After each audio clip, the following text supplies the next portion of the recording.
হেই everyone, আজ চলে গেছিলাম স্ট্যান্ডেতে ঘুরতে, একটু হাওয়া খেতে গেছিলাম। দেখো, হাওয়া খাওয়ার সঙ্গে সঙ্গে আমরা এখন পাপড়ি চাট খেতে চলে গেছি। আমার ছেলে বলছে পাপড়ি চাটটা জাস্ট ফাটাফাটি হয়েছে। আমার বরেরও খুব ভালো লেগেছে, তাই আমার বর খাইয়ে দিচ্ছে। দেখো, আমাকে খাইয়ে দিচ্ছে এখন,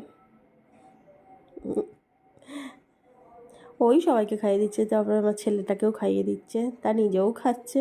পাপড়ি চাটটা জাস্ট ফাটাফাটি ছিল। আর এই দাদার দোকানের পাপড়ি চাট ফাটাফাটি হয়। তোমরা যদি কেউ স্ট্যান্ডে আসো তাহলে এই দাদার দোকানের পাপড়ি চাটটা একবার খেয়ে দেখো, দারুণ দারুণ দারুণ। আর কে কে এসে এই পাপড়ি চাটের দোকান থেকে পাপড়ি চাট খাও সেটাও কিন্তু কমেন্ট করে জানাবে। দেখো, আমি দাদাটাকেও দেখিয়ে দিচ্ছি।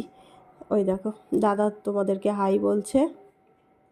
দাদা খুব হাসি, একটু লজ্জা পেয়ে গেছিলো আমি ভিডিও করছিলাম বলে। তা কে কে এই দোকান থেকে পাপড়ি চাট খাও কমেন্টে জানিও। টাটা।